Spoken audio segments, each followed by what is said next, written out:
Hello again, dear students. I hope all is good. Welcome again to yet another session where we learn English. My names are Andrew Marcel Kichumisa. You're so welcome to today's session. Today we are going to deal with the A-level syllabus, and we are going to specifically deal with the third topic in Form 6, grammar and semantics. Subtopic number 1, and we are going to deal with clauses and sentence structure. Now, before we go any further, let's see what clauses are.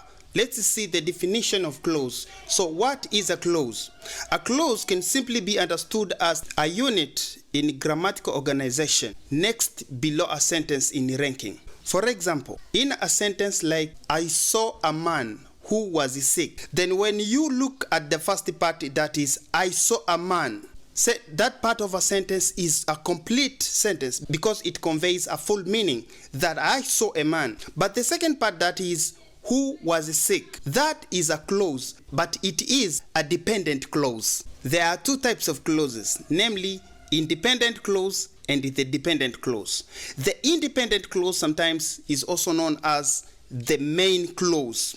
The independent clause is that type of clause that conveys a meaning in itself. It's a dependent clause or subordinate clause. And there are three major types of subordinate clauses. The first type of subordinate clauses are what we call noun clauses. A noun clause is a clause that stands in a part of a noun in a sentence. Now, subordinate clauses start with words like what, whatever, whoever, and whatever. For example, the sentence like this one is a noun subordinate clause. Whoever reads the big book gets confused. So whoever reads the big book, all this part is the subordinate clause regarded as a noun clause, and it stands in a part of a noun. Whoever reads the big book gets confused. So this means that whoever reads the big book, all this part stands in place of a noun. And it is subordinate because it does not convey the full meaning. Whoever reads the big book needs another part that gets confused. Another example of a noun clause is the following sentence. Whatever he uses, he cannot succeed. Or whatever he uses, he can't succeed.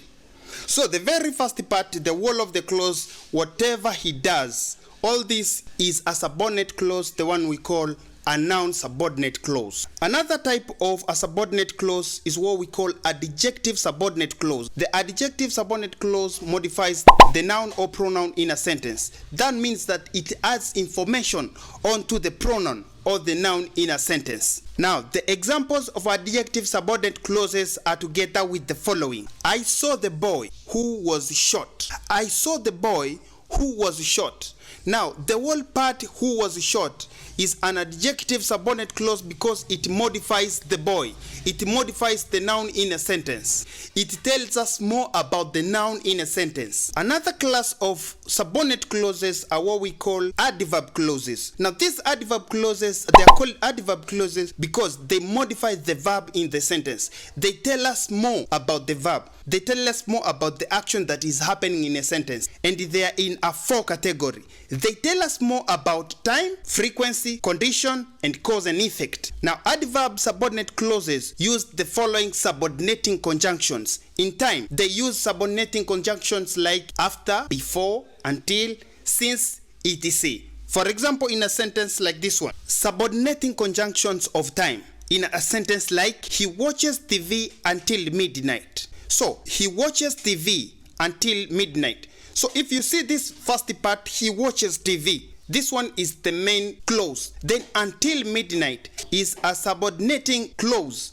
that shows time, until what time he watches TV. Another subordinating conjunction is after. For example, he found his passion after a long struggle. So he found his passion, main clause, after a long struggle, subordinating conjunction, cause and effect. These ones, they use subordinating conjunctions like because, as long as, so that, etc. For example, music is good because it entertains. Music is good.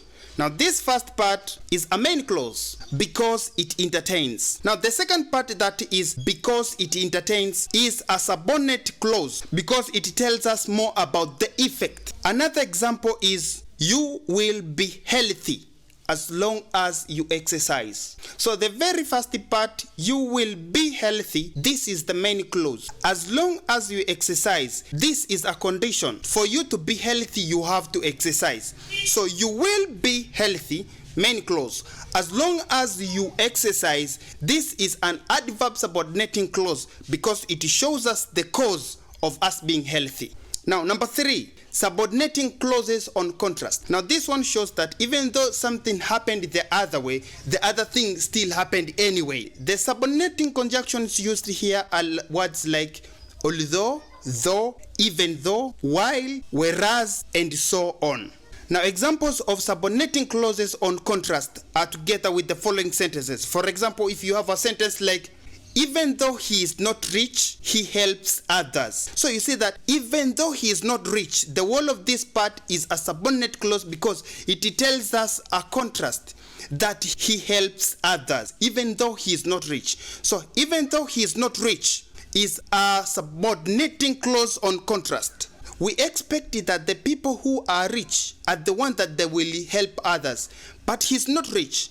Still, he helps others. So this one is a subordinating conjunction showing a contrast of events. Another sentence is like this one. He enjoys life even though he is poor. So we expected a person who is rich is the one that will enjoy life. But if you have a sentence like he enjoys life even though he is poor. So even though he is poor is a subordinating clause of contrast. It shows a contrast of condition. Something that is happened is not the expected. It's a contrast. So this one is what we call contrasting subordinate clauses. And the last subordinating conjunction is of condition. These ones are subordinating clauses that they show condition. These ones, they show that for something to happen, for something to take place, for a certain condition to be met, something else needs to be done. These ones include subordinating conjunctions like unless, only if, provided that, in case, unless, if, and the like. So we find these conjunctions in sentences like this one. You can use the computer if you revise the instructions. So it shows that you can actually use the computer when you revise the instructions that were given. So it means that if you do not revise the instructions, you will not be able to use the computer. You can use the computer if you revise the instructions. So the whole of if you revise the instruction, the whole of this one is a subordinating clause of condition because it gives us a condition. For something to happen needs the other thing to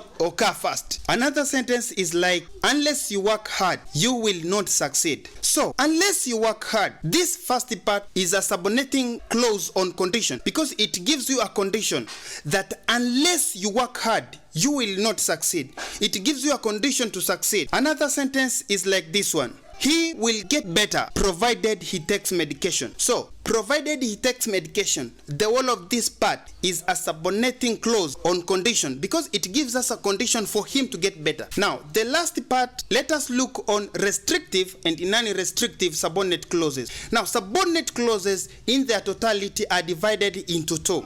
First are restrictive subordinate clauses and the second are non-restrictive subordinate clauses. Now restrictive subordinate clauses, these ones they restrict the meaning, while non-restrictive they leave a wide range of meaning to the audience. Restrictive subordinate clauses, they modify the noun and specify it, while non-restrictive subordinate clauses, they modify the noun without specifying it. We can find a clear distinction of restrictive subordinate clauses and non-restrictive subordinate clauses in the following sentences. For example, the first sentence, my friend who has red hair won the competition.